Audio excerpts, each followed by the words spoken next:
समस्त मातृशक्तियों भाई बंधुओं सादर जय श्री कृष्ण। आज आपको हम बताएंगे अखंड सौभाग्य को देने वाला हरतालिका तीज का व्रत पूजन का श्रेष्ठ मुहूर्त क्या रहेगा। इस दिन किस प्रकार से पूजा अर्चना करना चाहिए जिससे कि भगवान शिव और माता पार्वती जी का आशीर्वाद मिलेगा। तो आप सभी का बहुत बहुत स्वागत है आपके अपने ही चैनल एस्ट्रो गुरुजी में। यदि आपने अभी तक हमारे चैनल को सब्सक्राइब यदि नहीं किया हो तो अभी सब्सक्राइब कर लें और बेल आइकन को अवश्य दबाएं जिससे हमारे अगले आने वाले नए वीडियो की नोटिफिकेशन सबसे पहले आपके पास पहुंचे। आप नित्य नई नई ज्ञानवर्धक जानकारियां व नित्य का राशिफल हमारे चैनल से प्राप्त करते रहें। तो हिंदू पंचांग के अनुसार प्रतिवर्ष भाद्रपद मास के तीज तिथि को हरतालिका तीज का व्रत रखा जाता है। यह पर्व सुहागिनों के लिए अत्यंत महत्वपूर्ण पर्व होता है, लेकिन कुंवारी कन्याएं भी इस व्रत को कर सकती हैं। इस वर्ष हरतालिका तीज का व्रत दिनांक 30 अगस्त 2022 दिन मंगलवार को रहेगा। हरतालिका तीज का व्रत भगवान शिव और माता पार्वती जी को समर्पित है। इस दिन महिलाएं व्रत रख करके पूर्ण विधि विधान के साथ महादेव और माता पार्वती जी की पूजा अर्चना करती है और अपने सुहाग की लंबी आयु की प्रार्थना भी करती है। तो हिंदू पंचांग के अनुसार इस साल हरतालिका तीज का व्रत भाद्रपद महीने की तृतीया तिथि के दिन रखा जाएगा।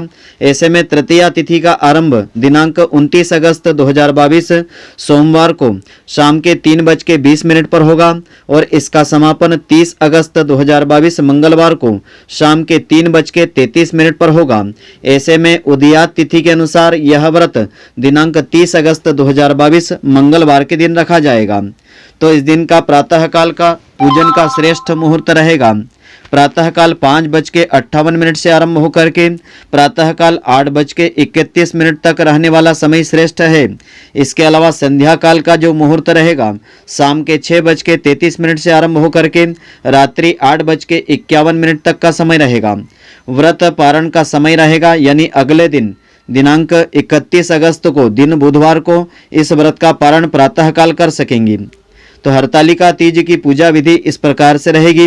हरतालिका तीज के दिन जल्दी उठ करके सूर्योदय से पहले उठ करके स्नान करें, स्वच्छ वस्त्र धारण करें, नए शुद्ध वस्त्र धारण करके भगवान शिव और माता पार्वती जी की मिट्टी या बालू रेती से प्रतिमा बनाएं। आदि देव और आदि शक्ति के अलावा भगवान श्री गणेश जी की प्रतिमा भी बनाएं। तीनों प्रतिमाओं को स्थापित करने से पूर्व पूजा स्थल पर लाल वस्त्र बिछाएं। लाल वस्त्र के ऊपर सुंदर सुंदर सुगंधित ताजे पुष्पों से उस स्थान को सजाना चाहिए। इसके साथ ही एक पटले के चारों ओर केले के पत्ते बांधे हुए। इसके बाद भगवान शिव, माता पार्वती जी और गणेश जी की प्रतिमा को विराजित करें। महादेव, माता पार्वती जी और गणेश जी को माला पहनावें। तीनों को चंदन का तिलक लगावें। इसके साथ ही फल और फूल अर्पित करें। माता पार्वती जी को सुहाग की सामग्री अर्पित करें जैसे कि चूड़ी, सिंदूर, हरी या लाल साड़ी, मंगलसूत्र, बिंदिया, काजल, टीका आदि और जो भी श्रृंगार की सामग्री हो सभी सामग्री माता पार्वती जी को एकत्रित करके अर्पित करें। आखिरी में भगवान शिव और माता पार्वती जी और श्री गणेश जी की कर्पूर से आरती उतारें। फिर प्रसाद वितरण करें, स्वयं भी प्रसाद लेवें। तो मान्यता ऐसी है कि पृथ्वी पर सबसे पहला हरतालिका तीज का व्रत माता पार्वती जी ने किया था। उन्होंने इस व्रत का शुभारंभ किया था। इस व्रत को न सिर्फ सुहागिन महिलाएं करती हैं बल्कि कुंवारी कन्याएं भी इस व्रत को रख सकती हैं। इस व्रत को रखने से उनको मनचाहा वर प्राप्त होता है। हरतालिका तीज के दिन करवा चौथ की तरह ही महिलाएं शाम को चंद्रोदय होने के बाद चंद्रमा को जल अर्पित करें और चंद्र पूजन करके पति की सलामती की कामना करें। फिर अगले दिन इस व्रत का पारण करके अपना व्रत पूर्ण कर सकती है। तो हरतालिका तीज के व्रत में महिलाओं को इन नियमों का पालन अवश्य करना चाहिए, वरना इस व्रत का फल प्राप्त नहीं होता है। हरतालिका तीज व्रत के दौरान पानी नहीं पीना चाहिए, निर्जल व्रत किया जाता है। एक बार किसी के द्वारा हरतालिका तीज का व्रत आरंभ करने के बाद इस व्रत को छोड़ना नहीं चाहिए। इसीलिए यह व्रत सोच समझ करके लेना चाहिए।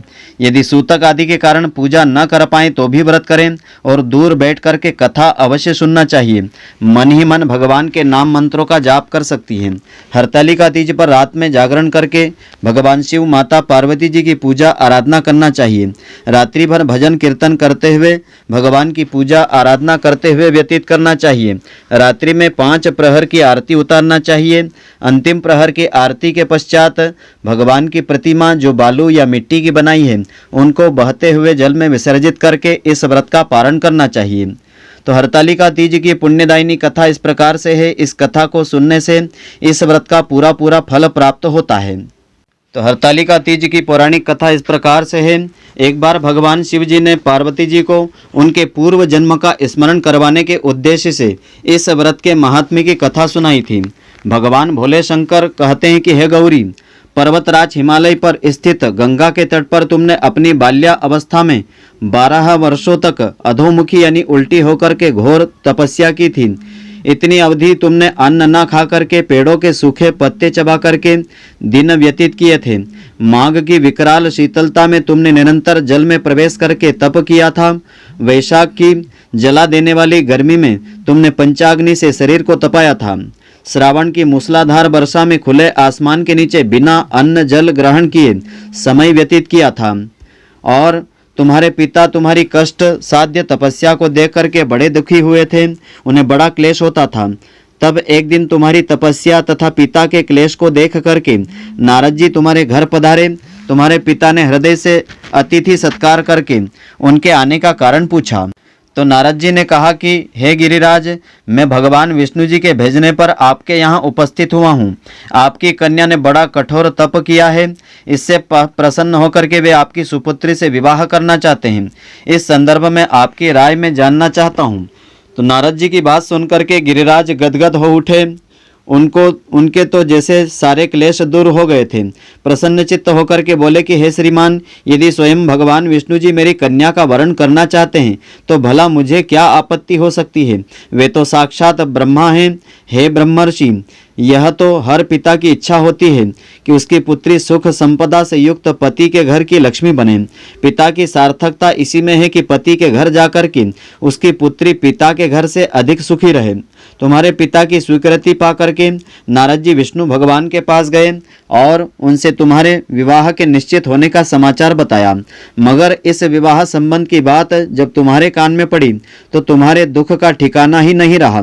तुम्हारी एक सखी ने तुम्हारी इस मानसिक दशा को समझ लिया और उसने तुमसे उस विक्षिप्तता का कारण भी पूछा। तब तुमने बताया कि मैंने सच्चे हृदय से भगवान शिव शंकर का वरण कर लिया है, किंतु मेरे पिता ने मेरा विवाह विष्णु जी से निश्चित कर दिया है। मैं विचित्र धर्म संकट में हूँ। अब मैं क्या करूँ? प्राण छोड़ देने के अतिरिक्त अब मुझे कोई शेष उपाय नहीं सूझता है। तुम्हारी सखी बड़ी ही समझदार और सूझबूझ वाली थी। उसने कहा कि सखी, प्राण त्यागने का इसमें कारण ही क्या है? संकट के अवसर पर धैर्य से काम लेना चाहिए। नारी के जीवन की सार्थकता इसी में होती है। पति रूप में हृदय से जिसे एक बार स्वीकार कर लिया, जीवन पर्यंत उसी से निर्वाह करें। सच्ची आस्था और एक निष्ठा के समक्ष तो ईश्वर को भी समर्पण करना पड़ता है। मैं तुम्हें घनघोर जंगल में ले चलती हूँ जो साधना स्थली हो, और जहाँ तुम्हारे पिता तुम्हें खोज भी नहीं पाएंगे वहाँ तुम साधना में लीन हो जाना। मुझे विश्वास है कि ईश्वर अवश्य ही तुम्हारी सहायता करेंगे। तुमने ऐसा ही किया। तुम्हारे पिता तुम्हें घर पर न पा करके बड़े दुखी तथा चिंतित हुए। वे विचार करने लगे कि तुम जाने कहाँ चली गई होगी। मैं विष्णु जी से उसका विवाह करने का प्रण कर चुका हूँ।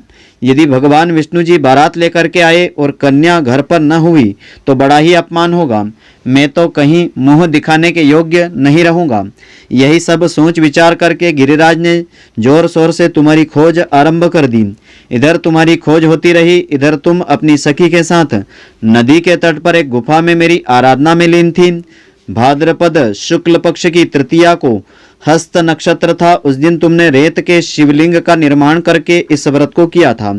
रात्रि भर मेरी स्तुति के गीत गा करके जागरण किया था। तुम्हारी इस कष्ट साध्य तपस्या से, उसी के प्रभाव से मेरा आसन डगमगाने लगा। मेरी समाधि टूट सी गई। मैं तुरंत तुम्हारे समक्ष जा पहुंचा और तुम्हारी तपस्या से प्रसन्न होकर के तुमसे वर मांगने को मैंने कहा। तब अपनी तपस्या के फलस्वरूप मुझे अपने समक्ष पा करके तुमने कहा, मैं हृदय से आपको पति के रूप में वरण कर चुकी हूँ। यदि आप सचमुच मेरी तपस्या से प्रसन्न होकर के आप यहाँ पधारें तो मुझे अपनी अर्धांगिनी के रूप में स्वीकार कर लीजिए। तब मैं तथास्तु कह करके कैलाश पर्वत पर लौट आया। प्रातः होते ही तुमने पूजा की समस्त सामग्री को नदी में प्रवाहित करके अपनी सहेली सहित इस व्रत का पारण किया। उसी समय अपने मित्र, बंधु व दरबारियों सहित गिरिराज तुम्हें खोजते खोजते वहां आ पहुँचे और तुम्हारी इस कष्ट साध्य तपस्या का कारण तथा उद्देश्य पूछा। उस समय तुम्हारी दशा को देख करके गिरिराज अत्यंत दुखी हो गए और पीड़ा के कारण उनकी आंखों में आंसू उमड़ आए थे। तुमने उनके आंसू पोंछते हुए विनम्र स्वर में कहा कि पिताजी, मैंने अपने जीवन का अधिकांश समय कठोर तपस्या में व्यतीत किया है। मेरी इस तपस्या का उद्देश्य केवल यही था कि मैं महादेव को पति के रूप में पाना चाहती हूँ। आज मैं अपनी तपस्या की कसौटी पर खरी उतर चुकी हूँ। आप क्योंकि विष्णु भगवान से मेरा विवाह करवाने का निश्चय कर चुके थे, इसलिए मैं अपने आराध्य की खोज में घर छोड़ करके चली आई। अब मैं आपके साथ इसी शर्त पर घर जाऊंगी कि आप मेरा विवाह विष्णु भगवान से नहीं करके भगवान महादेव से करेंगे। गिरिराज मान गए और तुम्हें अपने घर को ले गए।